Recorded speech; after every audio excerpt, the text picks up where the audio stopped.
오늘 말씀의 제목은 세상의 정신에서 하나님의 정신으로입니다.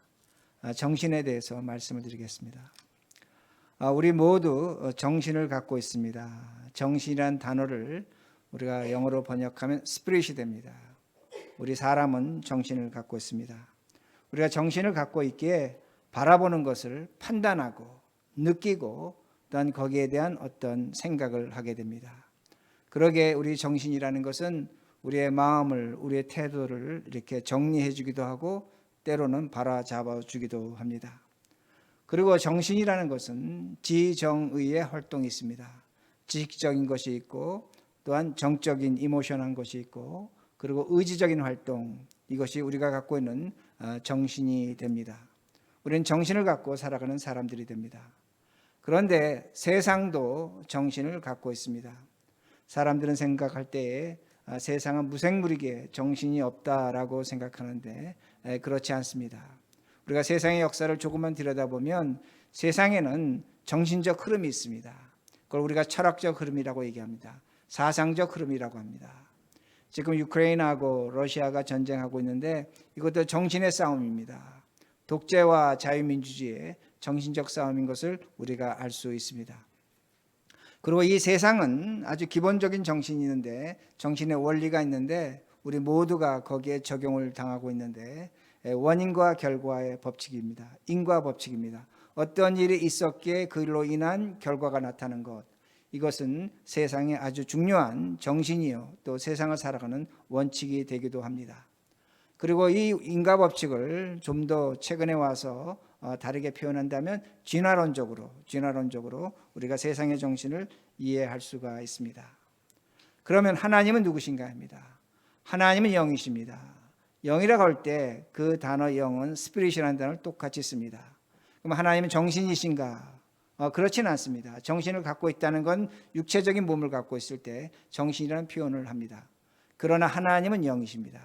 그러므로 우리가 좀 더 넓게 해석을 한다면 하나님은 우리가 갖고 있는 정신, 스피릿을 갖고 있고 성경은 그 스피릿, 하나님의 영과 우리의 영이 교통할 수 있는 어떤 그런 대상이 됨을 분명히 가르쳐 줍니다. 하나님은 영이십니다. 영이시기에 몸이 없으십니다. 즉 물질이 아니라는 겁니다. 그러게 죽지 않습니다. 사라지지 않는다는 겁니다. 또한 하나님은 영이시기에 우리에게 말씀하시는데 사람의 모습으로, 때로는 천사의 모습으로 우리에게 나타나십니다. 그럼에도 불구하고 하나님은 영이십니다. 그러기에 누가복음 20장 39절을 보면 예수님 분명히 말씀하시기를 영은 살과 뼈가 없다고 말씀하십니다. 하나님이 영이시라는 겁니다. 그러기에 하나님은 우리와 다른 겁니다. 정신을 갖고 있는 우리와 다른 것인데 어떻게 다르냐면 우리는 시간과 공간의 제한을 받습니다. 오늘도 이 시간에 여기 와서 우리는 예배 드립니다. 다른 곳에 갈 수 없습니다. 그러나 하나님은 영이시기에 시간과 공간의 제한을 받지 않는 것임을 우리가 분명히 알 수 있습니다. 제가 지금 세 가지를 말씀드렸는데 하나는 사람의 정신을 말씀드렸고 세상의 정신을 말씀드렸고 그 다음에 하나님의 영을 말씀드렸습니다. 이 세 가지가 왜 중요한가입니다. 오늘도 우리가 정신을 갖고 살아가면서 세상의 정신이 무엇인지를 알아야 되고 더 나아가서 하나님의 정신이 무엇인지를 알 때에 우리는 사람답게 사는 겁니다. 올바로 살아갈 수 있다는 겁니다. 그러기에 오늘 이 내용을 시편 74편이 우리에게 알려줍니다. 시편 74편 전반적으로 보면 어떤 내용이 되냐면 유대인들이, 즉 예루살렘이 적들에 의해서 철저하게 파괴당했습니다. 그리고 많은 사람들이 포로로 끌려갔습니다. 포로로 끌려간 후에 그 성전을 바라보면서 쓴 시가 됩니다. 근데 6절과 8절을 보면 어떤 말씀이 되냐면 그 성전에 하나님께 제사 드릴 기구를 빼앗은 겁니다. 그게 다 없어진 겁니다. 하나님께 예배를 드리지 못하는 겁니다. 제사를 드리지 못하는 겁니다. 그렇게 되면 하나님과의 교제가 없는 겁니다. 하나님의 영, 하나님의 정신을 경험할 수 없는 겁니다. 유대인들에게 가장 큰 고통은 무엇이냐면 제사를 드리지 못하는 것이었습니다. 그런데 지금 그들이 그 고통 속에 있는 겁니다. 하나님의 정신을 경험하지 못하고 있다는 겁니다. 하나님의 영이 나타나지 않는다는 겁니다. 그런 가운데 하나님께서 그들에게 새로운 길을 가르쳐 주십니다. 그것이 12절입니다. 12절. 하나님은 예로부터 나의 왕이시라 사람에게 구원을 베푸셨나이다. 자, 우리 성경은 하나님이 사람에게 구원을 베푸셨다. 너무나 당연한 말씀입니다. 근데 저 성경에서 사람에게 구원을 베푸셨다는 것은 히브리 성경으로 보면 히브리어로 에레츠라는 단어 썼는데 땅에게 구원을 베푸셨다는 겁니다. 그러게 여러분들이 지금 영어 성경을 갖고 계신 것을 보시면 earth로 번역했습니다. 땅이라는 겁니다. 세상을 구원하셨다는 겁니다. 즉 하나님께서 땅을, 세상을 구원하셨다고 그렇게 말씀하고 있습니다. 그러기에 12절의 말씀에서 그 사람을 구원하셨다는 것은 땅에 있는 우리를 구원하셨다는 것도 되지만 성경이 이야기하고 싶은 것은 땅입니다. 세상을 얘기하는 겁니다. 자, 그러면 왜 땅이 구원을 필요로 하는가입니다. 여러분 창세기를 보면 창세기 1장과 2장을 보면 하나님이 땅을 만드셨습니다. 하나님 보시기에 좋았다고 말씀하고 있습니다.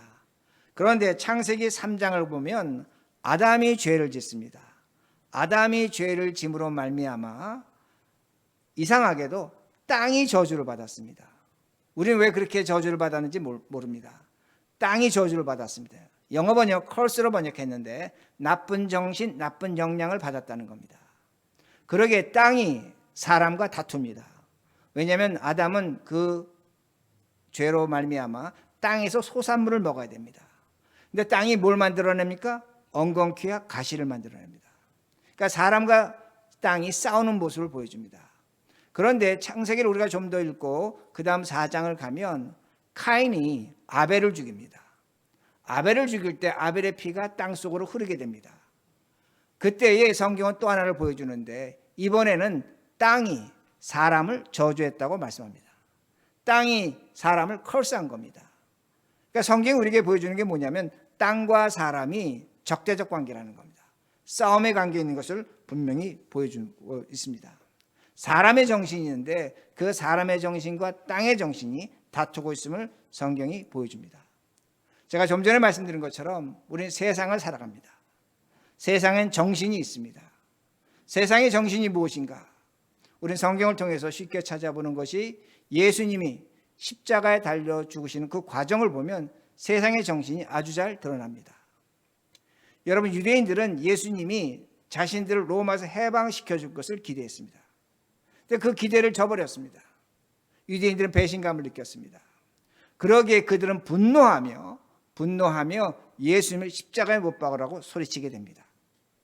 또한 그것을 바라보고 있는 제사장들은 그 유대인들의 분노를 이용해서 자신들의 목적 예수님을 십자가에 죽이려고 합니다. 더 나아가서 빌라도가 있었습니다. 빌라도는 그 분노를 이기지 못합니다. 유대인들의 분노를 이기지 못하고 자신의 유익을 위해서 이익된 것을 위해서 죄 없는 예수님을 십자가에 죽이는 것을 볼 수가 있습니다. 더 나아가서 제자들이 있었습니다. 제자들은 분명히 예수를 믿는다고 했지만 예수님 십자가에 죽으실 때 그 세상의 분노를 그들이 무서워서 피해서 도망간 것을 보여줍니다. 배신한 것을 보여줍니다. 이게 세상의 정신이라는 겁니다. 세상의 정신은 예수님의 정신과 반대되는 겁니다. 분노하는 것이요, 배신하는 것이요, 또한 불의의 판단을 하는 것이요, 또한 자신에게 손해가 될 때 떠나가는 모습을 분명히 세상의 정신입니다. 그런데 세상의 정신을 우리가 오늘날도 볼 수 있습니다. 얼마든지 볼 수 있습니다. 여러분 얼마 전에 우리가 참 충격적인 뉴스를 봤는데 아카데미 수상식에서 윌 스미스라는 배우가 자신의 아내를 모욕했다고 해서 크리스 락이라는 그 코미디언을 뺨따구를 때렸습니다. 여러분 이건 굉장히 놀라운 사건입니다. 제가 아내를 놀렸기 때문에 화가 냈기 때문에 자신의 아내를 조롱했기 때문에 칠 수 있다. 아닙니다. 여러분 아카데미입니다. 아카데미라는 것은 미국의 정신과 문화와 사상을 총집결시킨 겁니다. 우리 영화 배우들이 나와서 수상을 한다고 하지만 그 내역을 잘 보면 거기엔 과학적인 것이 있는 겁니다. 사상적인 것이 있고 문학적인 것이 있고 음악적인 것이 있고 예술적인 것 모든 걸 총망라한 것입니다. 그런데 거기서 폭력이 난무한 겁니다. 거기서 분노가 나타나는 겁니다. 거기서 조롱이 나타난 겁니다. 이것이 무엇인가입니다. 오늘날 미국의 정신, 사회 정신이 한마디로 표현된 겁니다. 저는 그렇게 이해하고 있습니다.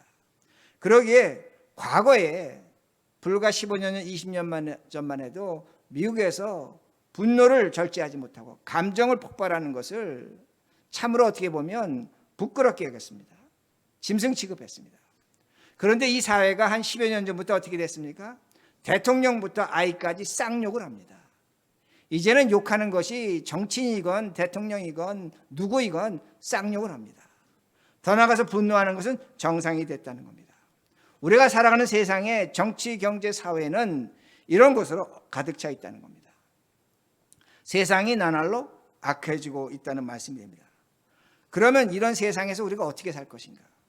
무엇을 하며 살 것인가? 왜 세상은 이렇게 됐는가? 세상이 이렇게 된 것을 성경이 가르쳐 줍니다. 13절입니다. 13절. 주께서 주의 능력으로 바다를 나누시고, 제가 먼저 13절 전반절을 해석합니다. 주께서 하나님께서 능력으로 바다를 나누시고, 저건 이스라엘 백성의 출애굽 사건을 얘기합니다. 바다를 반으로 나누셨다. 하나님께서 반으로 나누셨다. 그러기에 이스라엘 백성은 출애굽을 할 수 있고 애굽의 군대는 물에 빠져 죽은 그 출애굽 사건을 나타납니다. 그런데 물을 나눴다는 저 단어는 히브리어로 보면 때렸다는 겁니다. 심하게 분노해서 때린 것을 나타낸다는 겁니다. 그러니까 하나님께서 바다를 부수고 쪼개버렸다는 겁니다. 그러면 성경에서 바다는 뭡니까? 바다는 악의 세력입니다. 악의 세력을 바다로 묘사하는 것 제가 여러 차례 말씀드렸습니다. 그런데 왜 그러셨는가? 왜 바다를 때리시고 쪼개시고 바다에 대한 분노를 표현하셨는가? 여기 보시면 13절에 물 가운데 용들의 머리를 깨트리셨으며, 물 가운데 용들의 머리가 있다는 겁니다. 자, 우리는 어떻게 알고 있습니까? 애굽의 군대가 빠졌습니다. 그들이 죽었습니다. 그런데 성경은 뭐라고 얘기하면 용들의 머리라는 겁니다. 저 용들의 머리는 복수명사입니다. 그러기에 영어 번역을 보면 드래곤스나 씨몬스터로 그렇게 번역을 했습니다. 드래곤이나 씨몬스터는 성경에서 용은 악한 영을 의미합니다. 다시 말씀드린다면 애굽의 군대가 수장됐는데 그걸 성경은 뭘로 비유하고 있냐면, 하나님 왜 홍해바다를 그렇게 심하게 때리셨냐면 거기에 죽은 것들은 귀신들이라는 겁니다.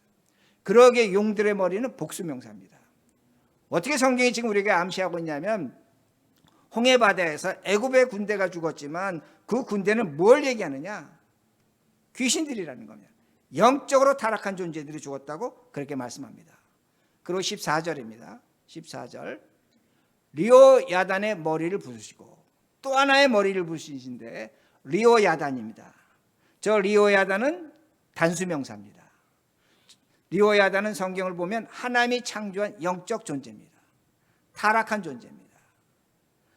단수명사는 뭘 의미하는 겁니다?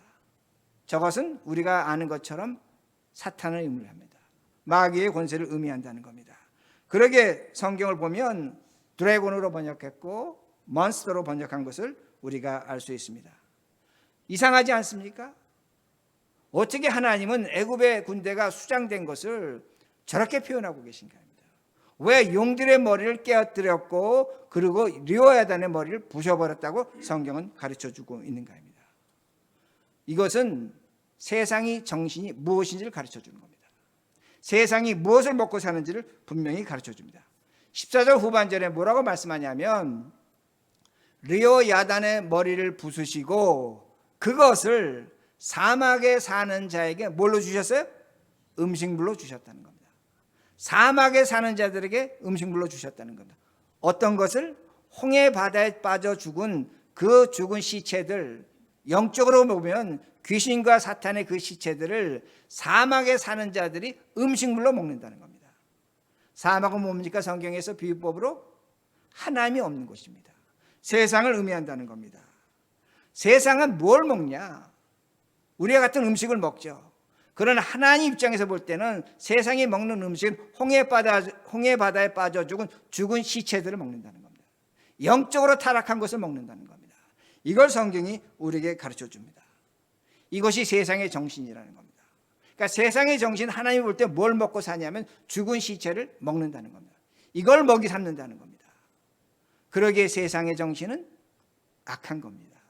제가 좀 전에 말씀드린 것처럼 욕심이 있고 분노가 있고 억울함이 있는 겁니다. 세상은 이런 시체를 먹고 가기 때문에 그 세상의 정신은 썩어갈 수밖에 없다는 겁니다. 그러나 여러분 오해하시면 안 됩니다. 하나님은 세상을 사랑하십니다. 하나님이 세상을 사랑하지만 우리도 세상을 사랑해야겠지만 세상의 정신은 사랑해서 안 된다는 겁니다. 세상의 정신은 우리들의 음식으로 삼으면 안 된다는 말씀입니다. 여러분, 세상의 것은 마치 무엇과 같으냐면 아담이 선악과를 먹을 때 선악과를 먹는 그것과 똑같다는 겁니다. 먹음직합니다. 보암직합니다. 세상의 것들은 우리를 지혜롭게 할 만큼 좋다는 말씀이 됩니다. 그런데 문제는 뭐냐? 우리가 오늘도 세상 살아가면서 세상의 것이 필요하죠. 지식도 필요하고 교육도 필요하고 세상의 물질도 필요하죠. 그런데 우리가 세상의 정신을 먹으면 하나님의 정신은 떠나가는 겁니다. 하나님의 영은 떠나간다는 말씀입니다. 그러기에 오늘 우리가 예수 그리스도를 믿고 살아가지만 우리의 정신 상태를 보면 우리가 지금 어떤 상태인지를 알 수가 있습니다. 여러분, 우리가 살아가는 이 뉴저지, 우리가 살아가는 걸 버겐카운티라고 합니다. 근데 제가 미국의 센서스 데이터를 조사해 봤더니 미국의 카운티가 약 3,100개가 있습니다. 뭐 한 3,050개가 됩니다. 3,050개가 되는데 카운티가 3,000개가 넘어갑니다. 저도 굉장히 놀랐는데 어떻게 이렇게 많을까 했는데 여러분, 미국이 50개 주니까 뭐 한 개당 한 60개 카운티가 있는 겁니다. 근데 뭐 우리 뉴저지가 같지 않겠지만 그렇게 카운티가 많은 겁니다. 그런데 미국에 3,050개의 카운티가 있는데 버겐 카운티를 포함해서 뉴저지에 있는 6개 주가 3,050개 중에 수입이, 인컴이 40위 안에 들어갑니다. 무슨 말씀인지 이해가 되시죠?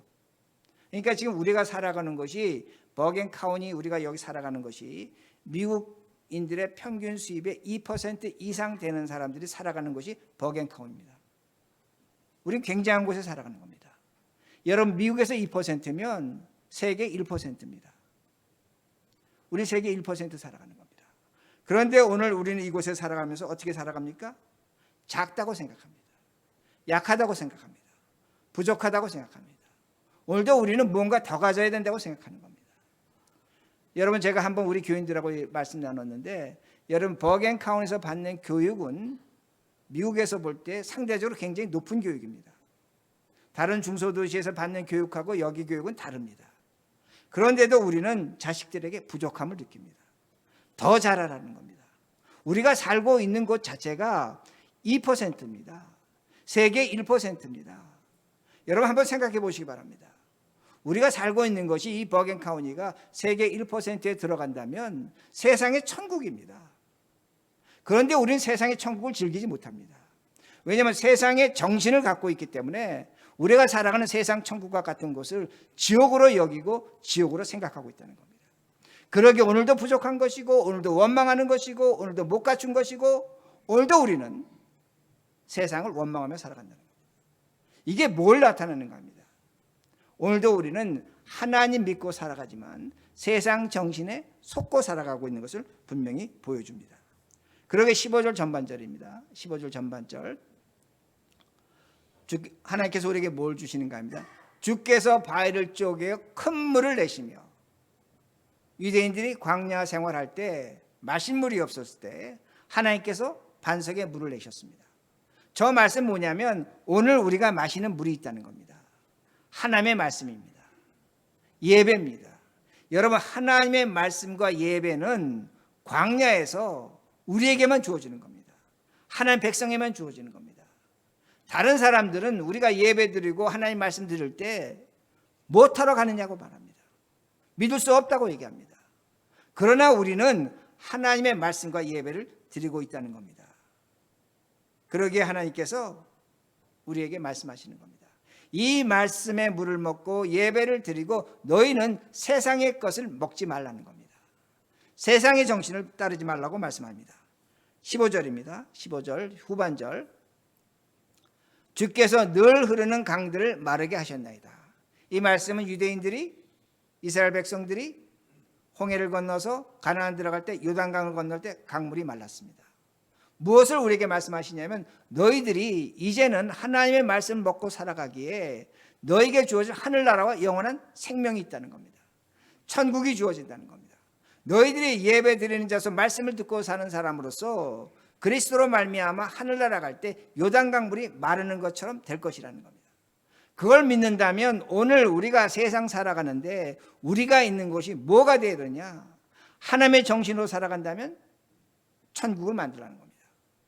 사랑을 하라는 겁니다. 용서를 하라고 그렇게 말씀합니다. 즉 오늘 우리가 하나님의 사람으로 하나님의 정신을 갖고 있다면 우리에게 가장 필요한 증거는 뭐냐? 용서와 사랑이라는 것을 분명히 가르쳐 줍니다. 여러분, 인간은 두 가지 인간관계를 갖습니다. 하나는 인간관계를 갖는데 세상적 인간관계를 갖습니다. 이해관계입니다. 이해관계는 다른 것이 아닙니다. 너하고 나하고 인간관계를 갖는데 나에게 이익이 되면 그 관계를 유지할 수 있습니다. 너하고 나하고 관계를 갖는데 나에게 손해가 되면 그 관계는 깨지는 겁니다. 세상적 관계입니다. 세상의 정신입니다. 우리 직장생활하고 사회생활은 이 관계를 사용할 수밖에 없습니다. 이건 세상의 정신입니다. 원인과 결과의 법칙에 따라 살아가는 그 모습을 분명하게 볼 수 있습니다. 내가 잘하면 좋은 것이고 내가 못하면 밀려나야 되는 겁니다. 그런데 우리에겐 또 하나 관계가 있는데 그건 뭡니까? 사랑의 관계입니다. 제가 좀 전에 말씀드린 것처럼 하나님의 정신적 관계라는 겁니다. 사랑의 관계는 뭡니까? 우리 사랑해보면 압니다. 사랑하면 손해봅니다. 사랑해서 이익 받다는 사람 못 받습니다. 사랑해서 손해보면 어떻게 됩니까? 손해보기 위해서 내가 죽어야 되는 겁니다. 내가 죽을 때 하나님의 정신이 나타나는 겁니다. 그러니까 인간관계에서 사랑의 관계를 가려면 손해보고 죽어야 되는 겁니다. 손해보고 죽어야 된다는 것은 원인과 결과의 법칙이 아닙니다. 이건 은혜적 관계입니다. 그러니까 하나님께서 우리에게 요구하시는, 세상을 살아가는 우리에게 요구하시는 것이 뭐냐면 은혜적 관계, 하나님의 정신을 가지라는 겁니다. 이걸 갖고 살라고 분명히 말씀합니다. 그런데 오늘날 우리는 하나님의 정신이 맞지 않다고 생각합니다. 그건 목사가 교회에서 하는 설교라고 생각합니다. 내가 오늘 하나님의 정신으로 세상 나라가 산다면 나는 손해본다고 생각합니다. 억울함을 당한다고 생각합니다. 사람들이 조롱한다고 생각합니다. 빼앗긴다고 생각합니다. 오늘날 우리가 하나님의 말씀을 듣고 있지만, 오늘도 예배 드리고 있지만 세상의 정신이 너무나 강하기 때문에 하나님의 정신을 받아들이지 못합니다. 많은 신자들이 속으로 이렇게 생각합니다. 하나님의 정신으로 살아가는 것은 이 세상에 문제가 많다고 그렇게 생각합니다. 그런데 다시 말씀드립니다. 우리가 여기서 벗어나야 됩니다. 우리는 예수 그리스도로 말미암아 우리의 죽었던 영이 부활했습니다. 그러기에 우리는 예배드린다고 수없이 말씀드렸습니다. 영이 부활했다는 겁니다. 다시 제가 뒤집어 말씀드린다면 우리의 정신은 부활한 정신이라는 겁니다. 하나님의 정신은 얼마든지 살아갈 수 있습니다. 그러게 16절입니다. 16절. 낮도 주의 것이요 밤도 주의 것이라 주께서 빛과 해를 마련하셨으니. 자, 성경은 분명히 말씀합니다. 밤과 낮, 빛과 해와 달, 하나님께서 창조하셨다는 겁니다. 자, 우리가 저 얘기를 세상 가서 얘기하면 세상의 정신은 뭐라고 얘기합니까? 그건 아니다. 밤과 낮이 있고 해와 달이 있는 건 자연현상이다. 맞습니다. 자연현상입니다. 그러나 우리가 부활한 영으로 하나님의 정신을 갖고 살아가면, 정말로 하나님의 정신이 있다면, 하나님의 영이 있다면 해와 달을 봅니다. 밤과 낮을 봅니다. 우린 찬양합니다.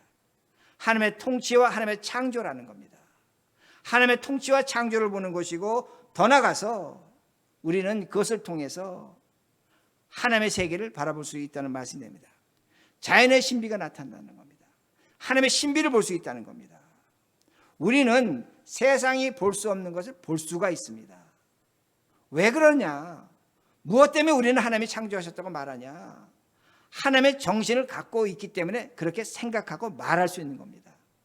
우리 모두 정상입니다. 바울이 얘기한 대로 우리 배울 만큼 배웠고 알 만큼 다 아는 사람들입니다. 그런데도 오늘 우리가 이 우주 만물을 보고 자연을 보고 자연 현상이 맞지만 하나님이 통치하시고 하나님이 다스린다고 말씀하시는 이유는 우리의 영이, 우리의 정신이 부활했다는 말씀이 됩니다. 그러게 17절입니다. 17절. 주께서 땅의 경계를 정하시며 주께서 여름과 겨울을 만드셨나이다. 다시 말씀드립니다. 하나님께서 땅의 경계를 정하시고 바다와 육지의 경계를 정하시고 산을 만드시고 호수를 만드시고 여름과 겨울을 만드셨다는 겁니다. 하나님이 하셨다는 겁니다. 근데 오늘날 땅의 경기가 어떻게 됐습니까? 우리 보고 있죠. 세상의 정신이 어떻게 나타나는가 보고 있죠. 우크라이나하고 러시아 전쟁했습니다. 여러분, 그 도시가 폭격에 맞았는데 정말로 완전히 파괴됐습니다. 어떻게 저렇게 부셔버릴 수 있을까? 아이들이 있다고 사인을 해놨는데 거기에 폭격을 했습니다. 이게 세상의 정신입니다. 인간의 정신입니다. 내가 이기기 위해서는 상관없다는 겁니다. 이제는 자국의 병사로 안 되니까 7,000불씩 3,000불씩 주고 사람을 사옵니다. 그 사람 돈 받고 가서 전쟁하는 겁니다. 돈 받고 사람 죽이는 그런 일을 하고 있다는 겁니다. 그러면서 웃고 있다는 겁니다. 이게 세상의 정신입니다. 세상의 정신은 경계를 허물어 버렸습니다. 하나님이 주신 창조의 세계를 허물어 버렸다는 말씀이 됩니다. 그런데 어떻게 됐는가?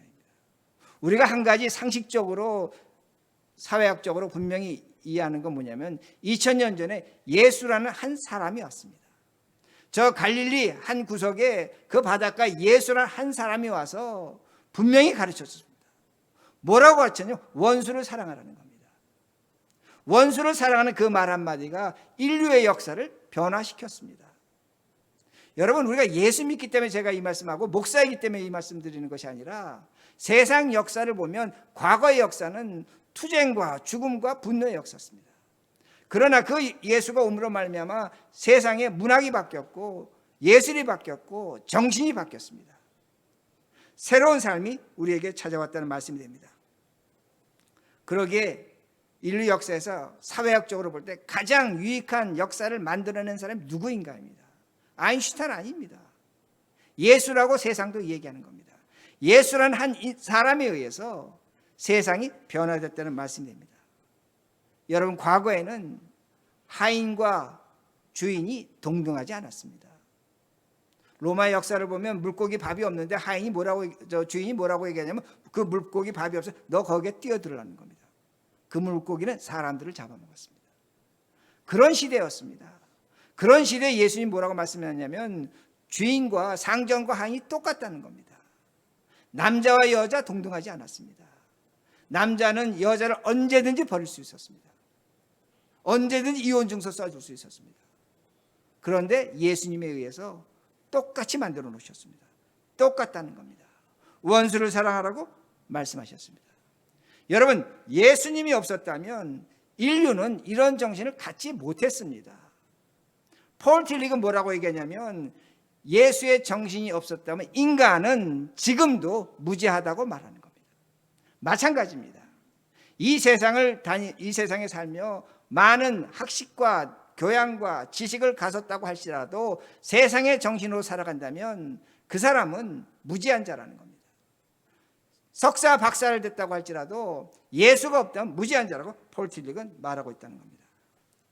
그러기에 오늘도 세상은 죽은 시체를 먹고 있습니다. 그 죽은 시체를 먹는 세상의 정신은 오늘도 우리에게 뭘 얘기하냐면 하나님의 정신으로 살면 손해본다는 겁니다.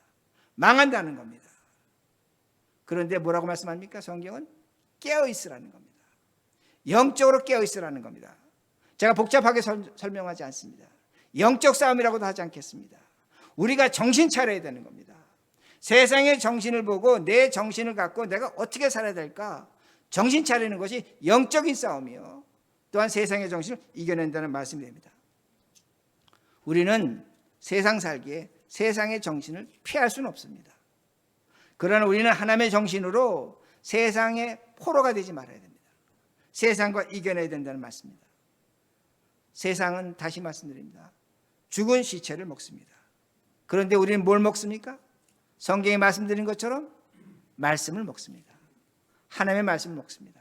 좀 더 제가 이걸 직설적으로 표현한다면, 성례전으로 표현한다면 우리는 성례전을 통해서, 성찬식을 통해서 예수 그리스도의 피와 몸을 상징적으로 먹습니다. 죽은 걸 먹지 않는다는 겁니다. 그러기에 우리가 어떤 정신을 갖고 살아야 될지를 다시 한번 깊이 이해하시고 이 세상에서 하나님의 정신으로 살아가는 우리 모두가 되기를 간절히 바랍니다.